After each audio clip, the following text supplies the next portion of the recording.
หน้า246ตั้งแต่ตโตเศรษฐีปุตโตเมสังฆหังมันเยกตุกาโมติอุทธคจิตโตอาหะวะเทหิตาตะสุทินนาติเป็นต้นไปลำดับนั้นเศรษฐีมีจิตเบิกบานด้วยนึกในใจว่าบุตรชายเหมือนมีความประสงค์จะทำการสงเคราะห์เรากระมังจึงได้พูดว่าพูดเถิดพ่อสุทินสัพว่าเตนะหิเป็นนิบาตในรูปคล้ายวิภัตลงในอัดแห่งคำเชื้อเชิญบทว่าตโตนิทานางพึงทราบการอาเทศตังปัทมาวิภัตอย่างนี้คือตังนิทานางตังเหตุกังวงเล็บมีทรัพย์นั้นเป็นต้นเรื่องมีทรัพย์นั้นเป็นเหตุเป็นโตและในสมาธิบทนั้นไม่มีการลบโตปัจจัยภัยมีราชภัยเป็นต้นที่ท่านกล่าวไว้โดยในมีอาทิว่าพระราชาทั้งหลายจะไม่พึงทรงริบโภคทรัพย์ของเราหรืออย่างไรชื่อว่าภัยก็ดีอธิบายว่าจิตสะดุ้งการสั่นเทาวงเล็บก็ดีการสะทกสะท้านวงเล็บก็ดีเนื้อหัวใจปั่นป่วนวงเล็บก็ดีของบุคคลผู้ถูกพระราชาหรือโจรลงกรรมกรด้วยสั่งบังคับว่า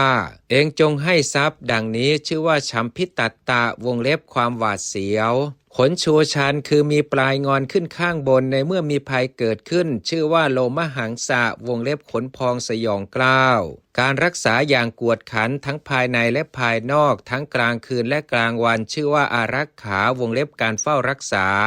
2บทว่าเตนะหิวัตถุความว่าเศรษฐีคฤหบดีครั้นแสดงทรัพย์แล้วก็ไม่สามารถจะประเล้าประโลมบุตรชายเพื่อให้ศึกด้วยตนเองได้จึงสำคัญว่าบัดนี้เครื่องผูกพวกผู้ชายเช่นกับมาตุคามเป็นไม่มีจึงได้เรียกบุราณทุติยิกาภรยาของพระสุทินนั้นมาสั่งว่าเตนะหิวัตถุเป็นต้นบทว่าปุราณทุติยิกังได้แก่หญิงคนที่สองซึ่งเป็นคนเดิมคือหญิงคนที่สองในการก่อนคือในคราวที่ยังเป็นคฤหัสถ์อธิบายว่าได้แก่ภรรยาผู้เคยเป็นหญิงผู้ร่วมในการเสพสุขที่อาศัยเรือนมาแล้ว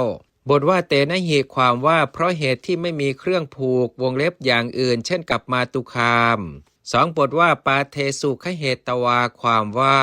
ภรรยาเก่าได้จับเท้าทั้งสองวงเล็บของท่านสุทินบทว่าปาเทสุเป็นสัตตมีวิภัตลงในอัตทุติยาวิภัตอีกอย่างหนึ่งความว่าภรรยาเก่าได้จับพระสุทินนั้นที่เท้าทั้งสองถามว่าเพราะเหตุไรภรรยาเก่าจึงได้กล่าวกับพระสุทินอย่างนี้ว่าข้าแต่ลูกนายนางเทพอัปสรวงเล็บผู้เป็นเหตุให้ท่านประพฤติพรหมจรรย์เหล่านั้นชื่อเช่นไร